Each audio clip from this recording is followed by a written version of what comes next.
Theresa May has sought to quell anger at her Brexit deal by offering further talks to find a solution to concerns about arrangements for the Irish border. She told the Commons she would then return to Brussels to negotiate changes to the agreement. Jeremy Corbyn dismissed the statement, saying Mrs May was in denial about the scale of opposition. Mrs May has also announced that the £65 fee for EU citizens seeking to remain in the EU after Brexit would be scrapped.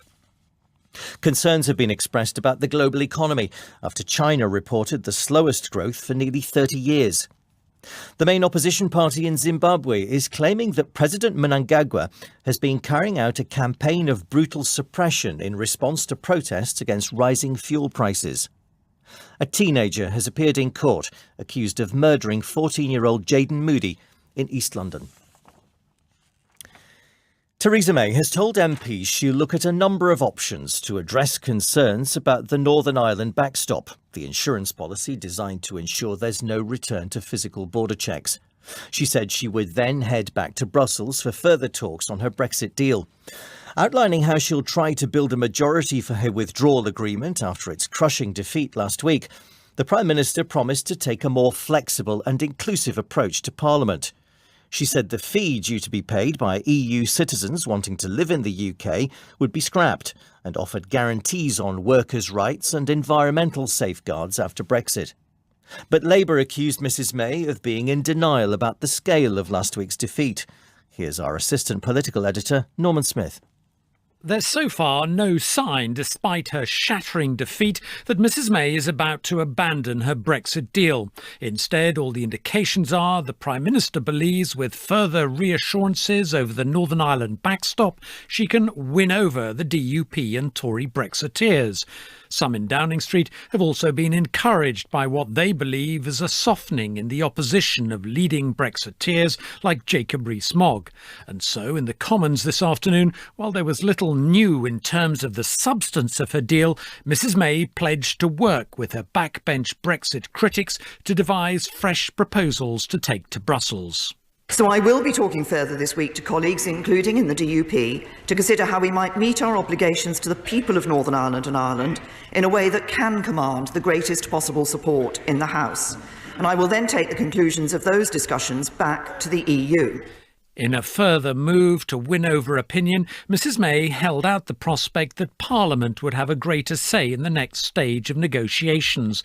And in a decision widely cheered, she announced the £65 fee for EU nationals to claim settled status to remain in the UK would be scrapped.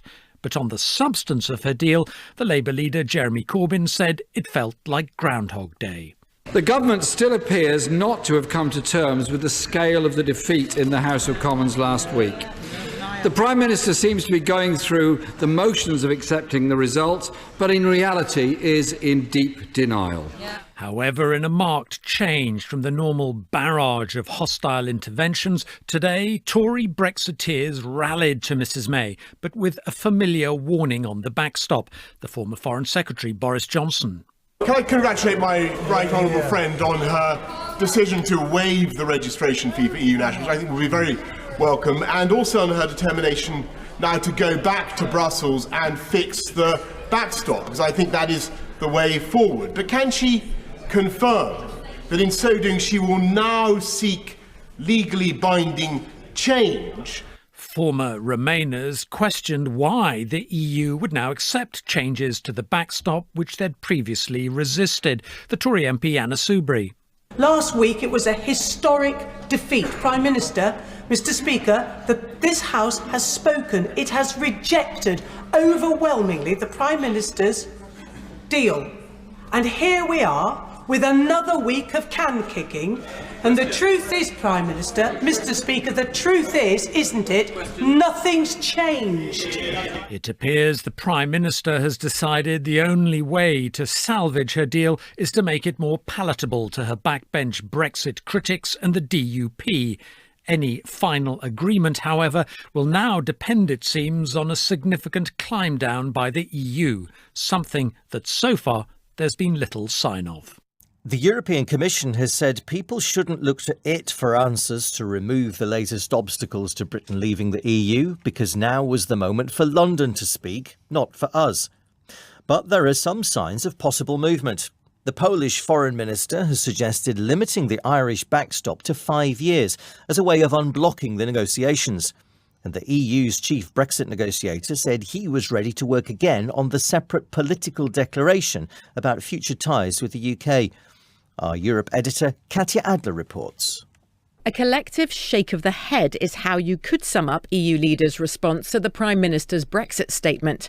Following the resounding defeat of her deal in Parliament last week, they told Theresa May the ball was in her court and not to come back to them until she'd found a solution the majority of MPs would support.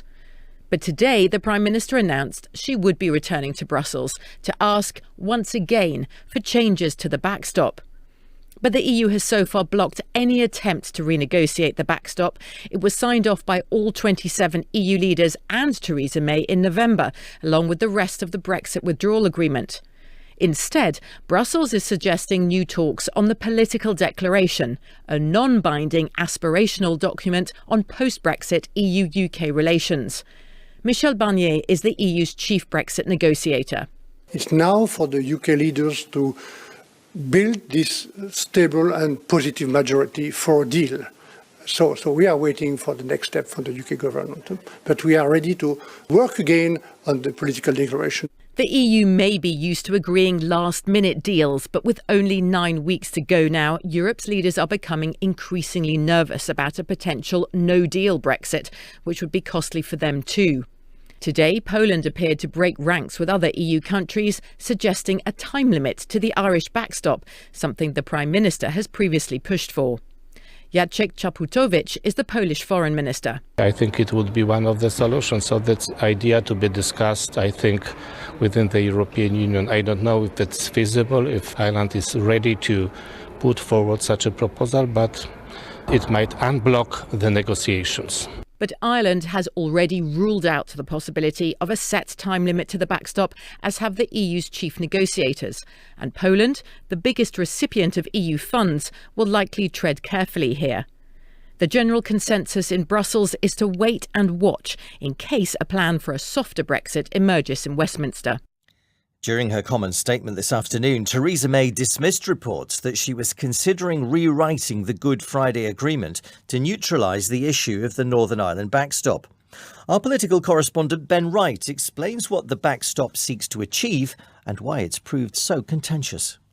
At the moment, the UK and Ireland are part of the EU's single market and customs union. After Brexit, that will change. But in order to protect the Good Friday Peace Agreement, both the UK and EU agree an insurance mechanism is needed to maintain a frictionless border without checkpoints on the island of Ireland if a future trade agreement fails to deliver that.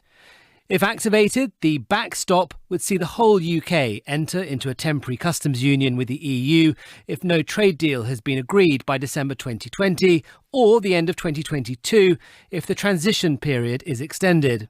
Northern Ireland would also stick close to some single market rules to avoid checks at the border. But many Tory MPs and the Democratic Unionist Party hate the backstop because there would be no unilateral exit from it without the EU's approval. It would introduce a regulatory border between Northern Ireland and the rest of the UK, and it could limit the UK's ability to strike new trade deals. Theresa May says she will talk to the EU again about the backstop. But Tory MPs such as Shailesh Vara want the withdrawal agreement reopened. When I met the Prime Minister last week, I made it clear to her that myself and many others who have strong reservations about the agreement, we would want to see legally binding revisions to the agreement, and particularly as regards the backstop. You can give me gold-plated assurances for all I care, but they are meaningless. It is legally binding terms that matter, and that's what we need. But the European Union has said the deal is closed. Any alternative withdrawal agreement would still require a Northern Ireland backstop, and it's hard to see how such a mechanism could ever be time-limited. While Tory Brexiteers fulminate about the backstop, other factions in the Commons will now attempt to amend the government's motion and reshape Brexit themselves. In the coming days, expect amendments calling for a customs union with the EU, another referendum, and an attempt to ensure the UK cannot leave without a deal in 67 days' time. More details on this can be found on the BBC News website. The security forces in Zimbabwe have been accused of arresting opposition MPs and hundreds of their supporters in a politically motivated crackdown. The opposition Movement for Democratic Change claims many people have been tortured in detention and that families have been attacked in their homes. The government has accused the MDC of using the recent rise in fuel prices as a pretext for violent protests. Human rights groups say 12 people were killed in the demonstrations. Our Africa correspondent Andrew Harding has sent this report from Harare.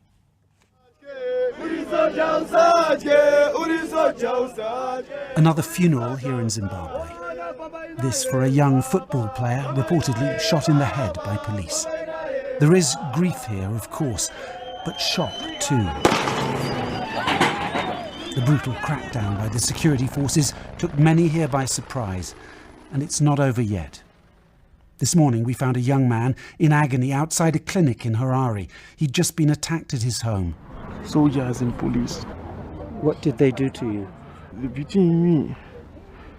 With sticks? With sticks. Why do you think they beat you? Intimidation. Intimidation?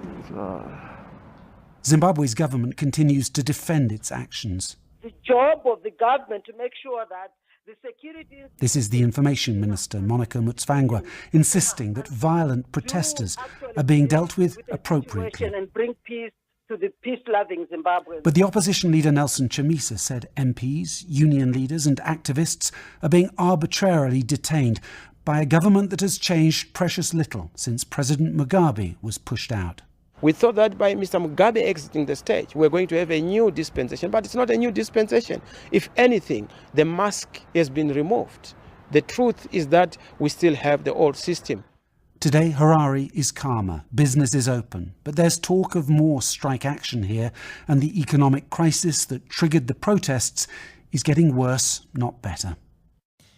The International Monetary Fund has forecast a fall in global economic growth in the coming year and has warned of increased uncertainty. The IMF is predicting growth of 3.5% this year, down from 3.7% in 2018. Earlier, China reported growth of 6.6% last year, its slowest economic expansion in nearly 30 years.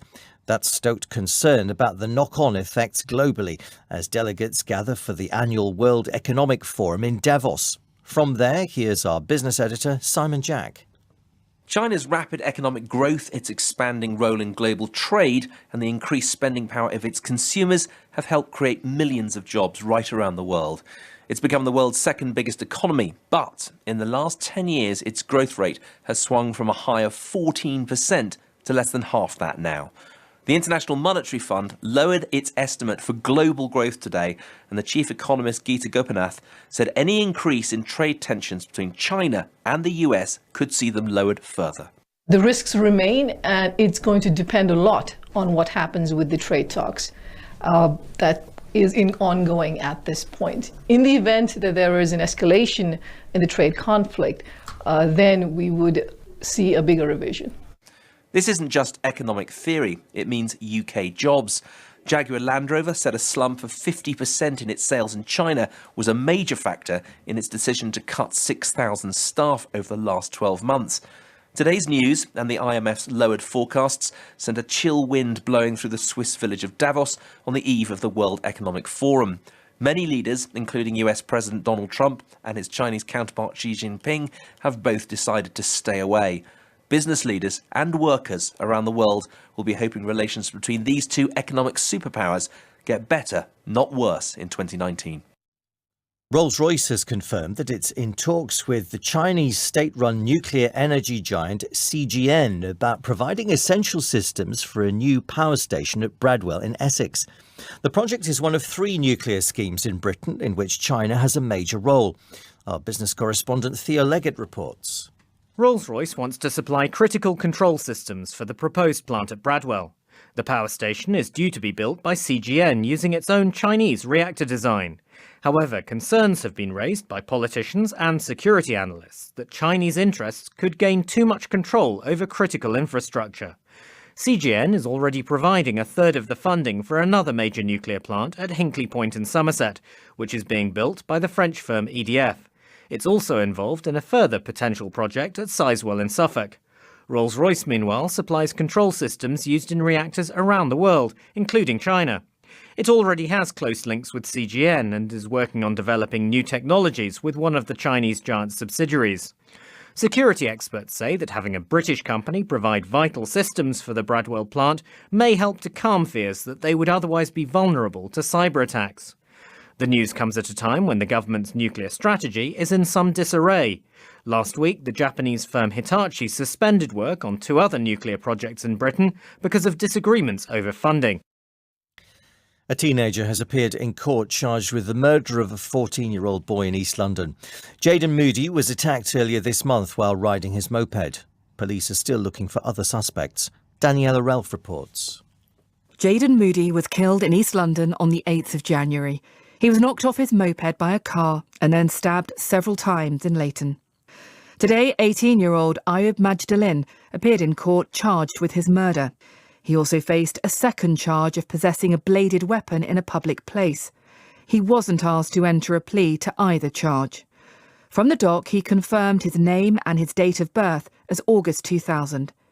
He gave his address as Wembley in North London, and when asked for his nationality, he told the court he was British. Ayub Majdalin has been remanded in custody and is due to appear at the Old Bailey on Wednesday. The police say the murder investigation remains active. They've renewed their public appeal for more information on the teenager's death. You're listening to the 6 o'clock news on BBC Radio 4. The main news so far: Theresa May has moved to tackle opposition to her Brexit deal by offering further talks and a promise to go to Brussels to try to negotiate changes to arrangements about the Irish border. The International Monetary Fund has expressed concern about the global economy after China reported the slowest growth in nearly 3 decades. Still to come, a farmer comes clean about the real origins of an ancient stone circle. The European Union has imposed sanctions on 4 members of Russia's military intelligence agency, including the 2 men believed to have poisoned a former spy and his daughter in Salisbury. Russia has said there's no evidence that the men carried out the chemical attack and has warned that it reserves the right to retaliate. Our Moscow correspondent Steve Rosenberg reports. This is the first time that the European Union has employed its new sanctions mechanism, put in place to punish the use of chemical weapons.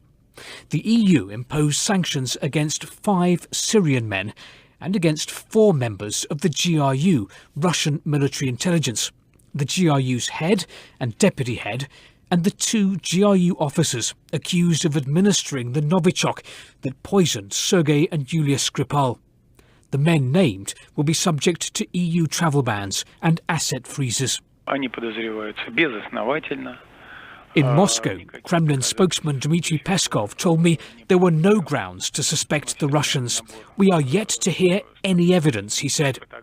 Speaking in Brussels, Foreign Secretary Jeremy Hunt said the sanctions were a good example of Britain and the EU working together in defence of values we all share.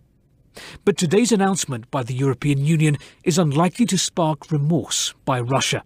At the upper house of the Russian parliament, head of the Foreign Affairs Committee, Konstantin Kosachov, slammed the sanctions as an irresponsible decision which could poison relations between Russia and the EU for a long time to come. The Chief Constable of Cleveland Police, Mike Veale, has resigned after allegations about his conduct were referred to the police watchdog. Mr Veale, who'd been in the job just 10 months, previously worked for the Wiltshire Force, where he led a controversial inquiry into sexual abuse allegations against the late Prime Minister Sir Edward Heath. Our correspondent Tom Simons has more details. Serious allegations against Mike Veale, who resigned on Friday, were made by 2 members of staff before Christmas. They relate to his personal behaviour during his time in charge of Cleveland Police. He was appointed almost a year ago. The force's Police and Crime Commissioner refused to give further details, but has referred the case to the Independent Office for Police Conduct, which is considering an investigation. The watchdog is now able to investigate officers who've stepped down following a change in the police conduct regulations. Previously, Mike Veale was Chief Constable of Wiltshire Police, where he was widely criticised for investigating sexual abuse allegations against the former Prime Minister Sir Edward Heath, who died in 2005. Following that, an investigation found he'd misled his colleagues about how his police-issue mobile phone had become damaged. To avoid admitting he'd accidentally hit it with a golf club, he said it had been dropped in a car park and run over. Mr Veale said it had been a time of great stress in the wake of the Heath investigation. The agencies involved in managing and monitoring a young offenders facility in Kent have been accused of failing to keep the inmates safe. A serious case review was ordered after the BBC's Panorama programme broadcast undercover footage which appeared to show children at Medway Secure Training Centre being mistreated by staff. The private security company G4S ran the centre at the time, but the contract was terminated in 2016 and Medway is now managed by the Prison and Probation Service. Here's our Home Affairs correspondent Danny Shaw. By the time the Panorama programme was broadcast 3 years ago, the review says a culture had developed at Medway where the concerns of those detained aged 12 to 18 weren't taken seriously or acted upon. According to the report, the organisations involved in their welfare displayed a lack of professional curiosity about what was going on. In particular, it criticises the use of restraint techniques which cause pain, saying they increase the risk of abuse. One local authority which had looked after children at Medway described it as being in a degree of chaos. The report says the centre failed to keep young people safe.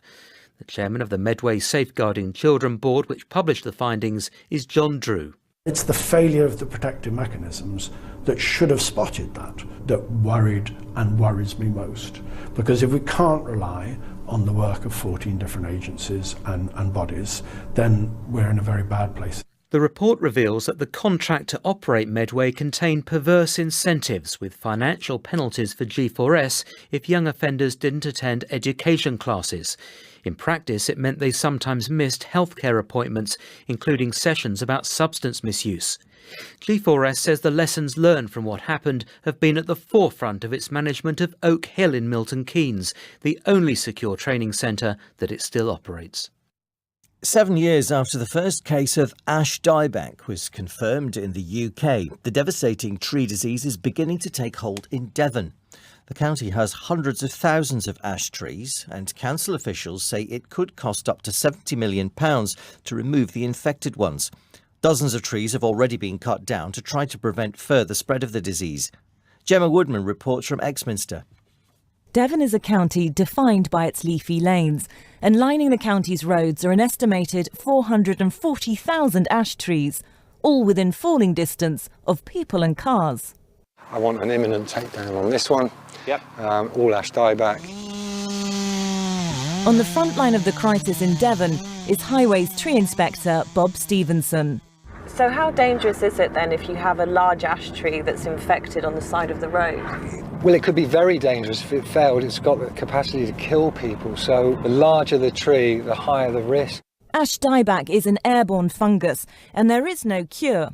It was first identified in the east of the UK and has been spreading westwards. So we're looking for trees that lean towards the highway. We're looking for any significant defects, and they could include cracked and hanging branches, splits and cracks in the main stem of trees. Ash is the UK's third most dominant tree species. Devon County Council is taking out trees where half the canopy or more has succumbed, but most of the ash trees affecting the roads are the responsibility of private landowners. The government is funding research into finding resistant trees, but results are likely to be some years away. In the city, the 100 share index ended the day up 2 points at 6,971. The markets are closed in the United States for Martin Luther King Day. On the currency markets, the pound was unchanged against the dollar at $1.29. Against the euro, the pound was down 0.1 cents at €1.13.5. That makes a euro worth 88.1 pence. The controller of Radio 4, Gwyneth Williams, is to leave the BBC after more than 8 years in the role. Mrs. Williams, who joined the corporation as a trainee in 1976, said her goal had been to attract listeners by smartening up, not dumbing down. As our media editor Amol Rajan reports, her replacement will take over at a challenging time for the radio industry. Despite being one of Britain's most august and popular networks, Radio 4 faces the same challenge as all media companies. how to appeal to new, younger audiences who have unprecedented choice while maintaining the affection of loyal, older listeners. The BBC's answer to this challenge in radio is the BBC Sounds app, launched late last year. Every part of the BBC is facing much tougher financial conditions. That includes radio. Partly because of Sounds, some programmes on Radio 4 face significant cuts. As the network enters a new era in which BBC Sounds will play a growing part, Mrs Williams felt that having completed 8 years, now was a good time to hand over. Her reign, though an exceptionally busy period in news, was marked by solid audience ratings, a diversification of voices heard on the network, and several intellectually ambitious commissions. These included a dramatisation of Salman Rushdie's Midnight's Children and Michelle Obama's autobiography being Book of the Week. The job of Radio 4 controller is one of the most sought after in the British media. Whoever takes the job will need to find a way of sustaining editorial excellence with a smaller budget. Twin 5-year-old sisters in China have become internet stars after making a video asking to visit the Queen at Buckingham Palace.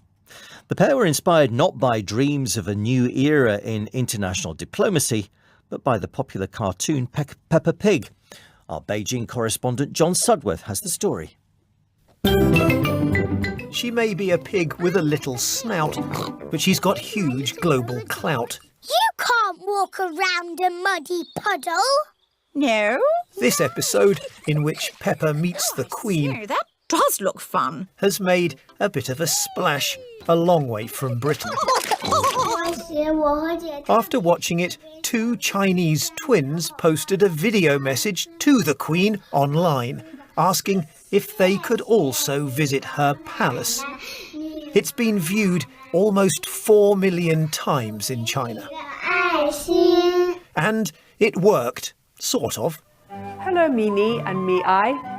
I'm the British ambassador, so I'm the British Queen's representative in China. The ambassador, Dame Barbara Woodward, posted her own message, inviting the twins to have tea with her.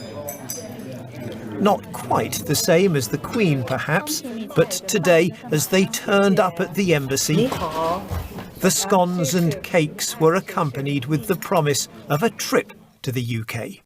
Peppa Pig is a huge British success story in China, with the series accumulating 18 billion views online. With cute twins, a genuinely popular British product, and major Chinese media exposure, diplomats must be wishing all UK-China diplomacy could end so happily. And pigs, as they say, might fly. A stone circle in Aberdeenshire is thought to be thousands of years old has turned out to be a modern replica, erected in the mid-1990s. The discovery of the site last year, about 40 miles west of Aberdeen, caused excitement among archaeologists, but a former owner of the land has admitted building it. Our Scotland correspondent James Shaw reports. On the face of it, the stone circle in the parish of Leachill Cushney looks plausible enough. Irregular stones covered in lichen, arranged in a pattern which is distinctive to this part of Scotland. When it announced the find last month, Aberdeenshire Council seemed confident it was an important discovery. But since then, a former owner of the site has been in touch with the Monuments Agency, Historic Environment Scotland, to say that he constructed the circle less than 30 years ago. Neil Ackerman, the council's Historic Environment record assistant, said there were several visits to the site before they decided it was genuine. At some point you have to stick your head up and say this is what we think we've got, which is what we did at a point where we were fairly confident with it, and carried on investigating, and then this came to light. It is not known why the previous owner constructed the circle. Mr. Ackerman said while it wasn't ancient, it was still a great feature in the landscape. The headlines again. Theresa May has attempted to break the parliamentary deadlock over Brexit by suggesting she'll seek more concessions from Brussels on a plan to prevent physical border checks for Northern Ireland. She told MPs the fee for EU nationals wanting to stay in the UK would be scrapped and promised to work more closely with Parliament. But opposition parties said her current Brexit deal was undeliverable. Opposition leaders in Zimbabwe have accused the security forces of a brutal campaign of suppression following protests about a rise in the fuel price. A teenager has appeared in court charged with the murder of 14-year-old Jaden Moodie in East London. BBC News.